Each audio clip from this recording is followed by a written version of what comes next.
بسم اللہ الرحمن الرحیم۔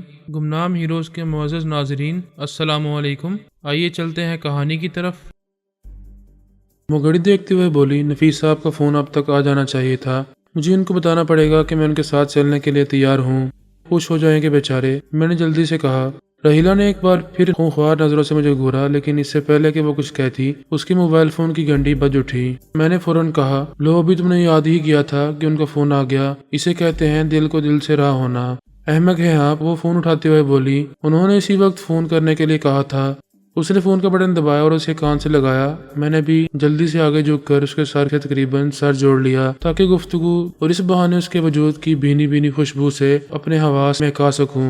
دوسری طرف واقعی نفیس صاحب تھے۔ رحیلہ کی آواز سنتے ہی انہوں نے سب سے پہلے میرے بارے میں پوچھا۔ افضل کو ہوش آ گیا؟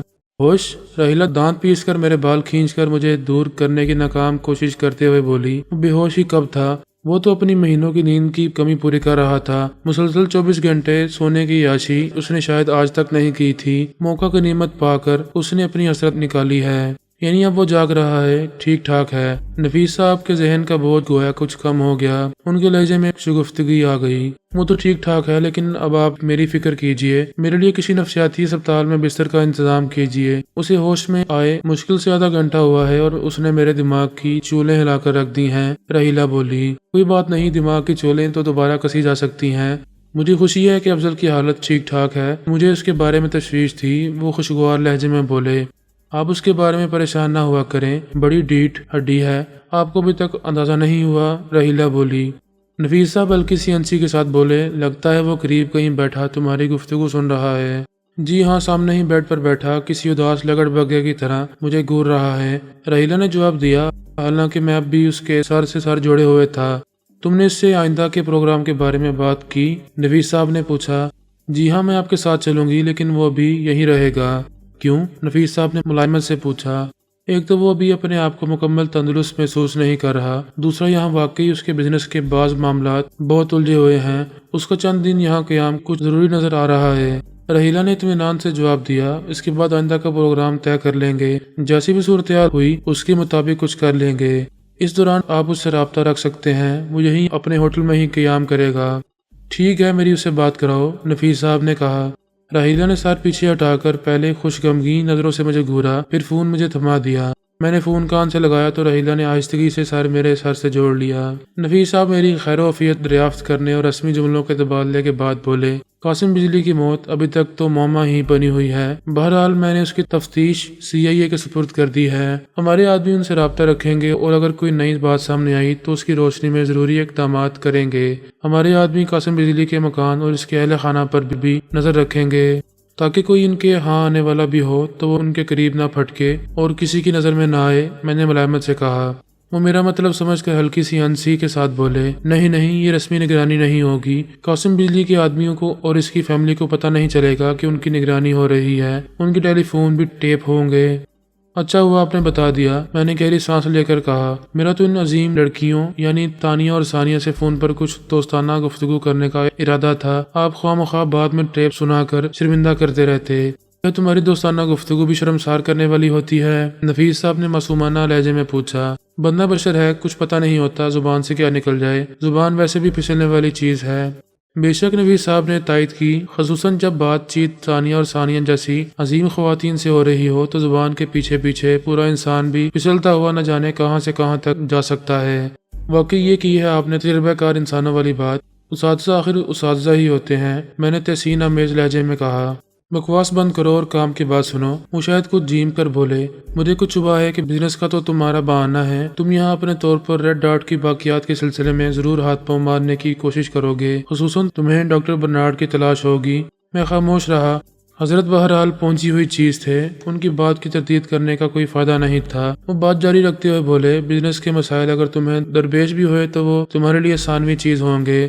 بہرحال میری ایک دو نصیحتیں یاد رکھنا۔ ایک تو اکیلے اپنے طور پر کوئی بڑی مصیبت مول لینے کی کوشش مت کرنا۔ کوئی خاص بات سامنے آئے تو مجھے ضرور مطلع کر دینا۔ اس کے علاوہ کراچی کے 2-3 فون نمبر لکھ لو، یہ ایک ہی صاحب کے ہیں، انہیں تم صرف چشتی صاحب کے نام سے جان سکو گے۔ اگر کبھی کسی مشکل میں پھنس جاؤ اور مجھ سے بھی بر وقت رابطہ نہ ہو سکے تو ان سے ضرور رابطہ کر لینا۔ یہ میرے خاص ماتحتوں میں سے ایک ہیں اور بڑے کام کے آدمی ہیں۔ ضرور ضرور، ایسے آدمی کا نمبر تو میں کسی نوٹ بک یا کاغذ پر لکھنے کے بجائے دل پر لکھ لوں گا۔ فی الحال کاغذ پر ہی لکھ لیتا ہوں، میں نے کہا اور ان کے بتائے ہوئے تینوں نمبر نوٹ کر لیے۔ نفیس صاحب بولے، انہیں تمہارے بارے میں سب کچھ معلوم ہے، میں انہیں ہدایات بھی دے جاؤں گا۔ بہت شکریہ نفیس صاحب، میں خواہ مخواہ کافی دنوں تک آپ کو بہت برا آدمی سمجھتا رہا، آپ تو بہت اچھے آدمی ہیں۔ اب میں جواباً تمہاری تعریف نہیں کروں گا، راحیلہ سے کہنا تیار رہے، شام 4 بجے کے بعد کسی وقت بھی اس کا بلاوا آ سکتا ہے۔ نفیس صاحب بولے، پھر انہوں نے خدا حافظ کہہ کر سلسلہ منقطع کر دیا۔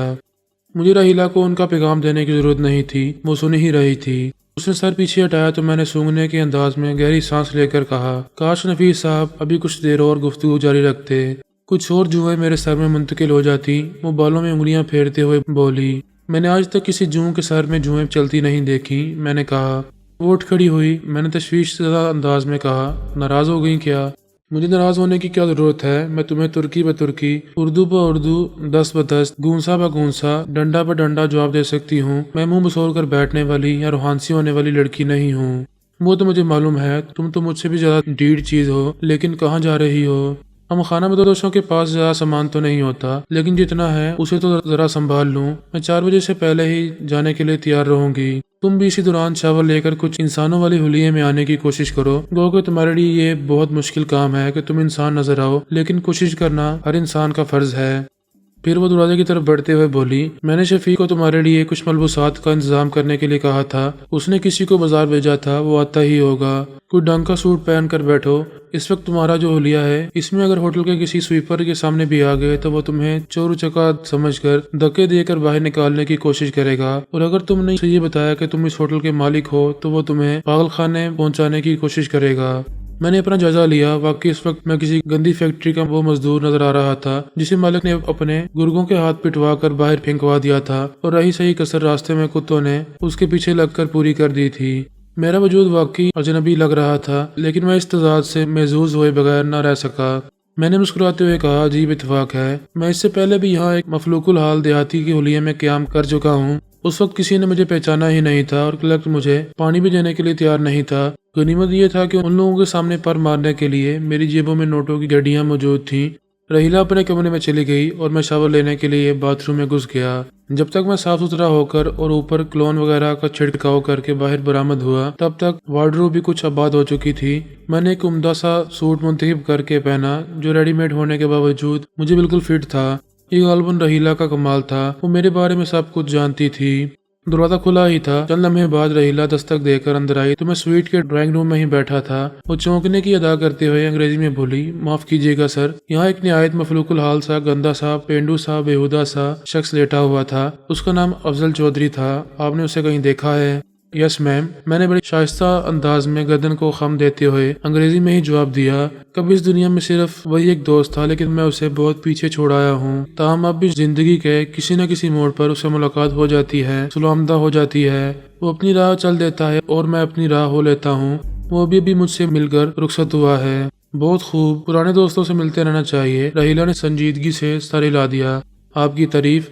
اتفاق سے میرا نام بھی افضل چودھری ہے، میں نے شائستگی سے جواب دیا۔ راحیلہ نے تالی بجائی، اداکاری بھی اچھی خاصی کر لیتے ہو، تم نے بھی تو حیرت کی بہت عمدہ اداکاری کی تھی۔ میں نے کہا، حیرت تو مجھے واقعی ہوئی تھی، تم کچھ دیر پہلے والے افضل چودھری تو قطعا نہیں لگ رہے تھے۔ راحیلہ بولی، اس میں میرا کوئی کمال نہیں راحیلہ ڈیئر، یہ صرف پیسے کا کمال ہے۔ پیسہ واقعی انسان کو کچھ سے کچھ بنا دیتا ہے، اور غربت اچھے والے انسان کو بھی ناقابل شناخت بنا دیتی ہے۔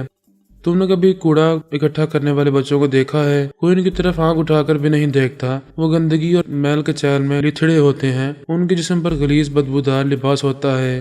ان میں سے بعض بچے اتنے خوبصورت ہوتے ہیں کہ اگر وہ صاف ستھرے ہو کر شاندار لباس پہن کر سامنے آئیں تو ان کے چہروں پر نظر نہ ٹھہرے۔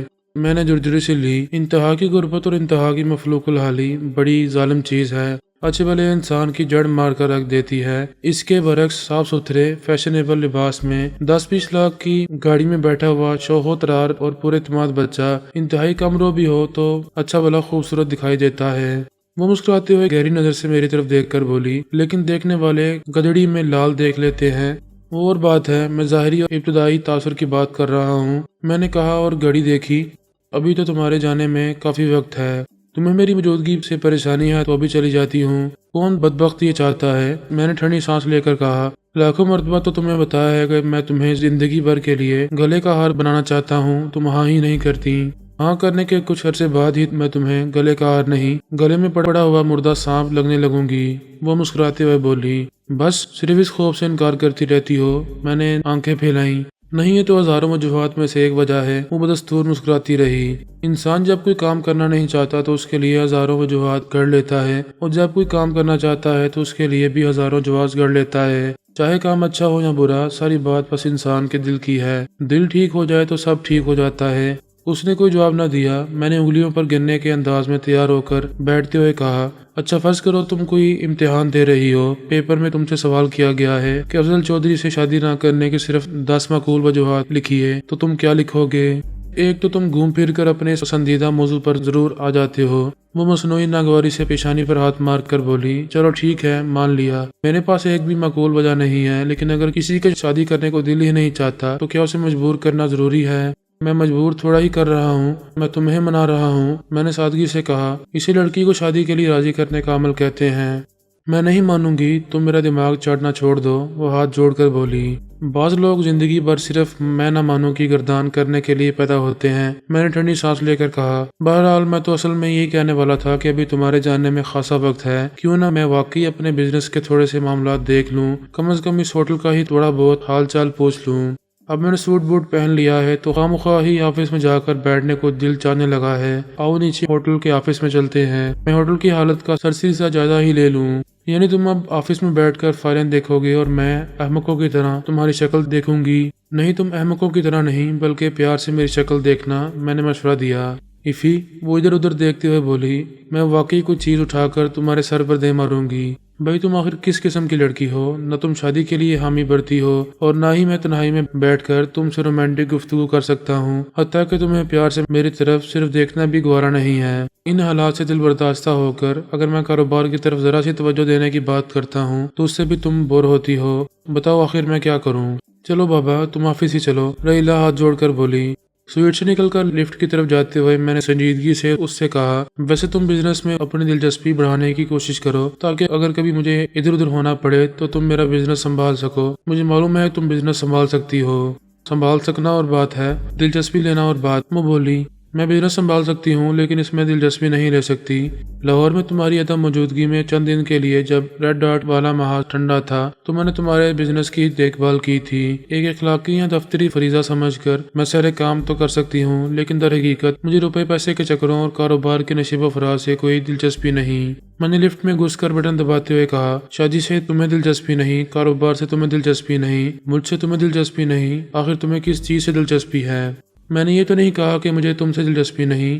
وہ مسکرائی، دلچسپی تو بہت ہے، ویسے بھی تم بہت دلچسپ چیز ہو۔ میں تمہارا مشاہدہ اور مطالعہ کرتی رہتی ہوں، لیکن ضروری تو نہیں کہ انسان جس چیز میں دلچسپی لے اسے شادی بھی کر لے۔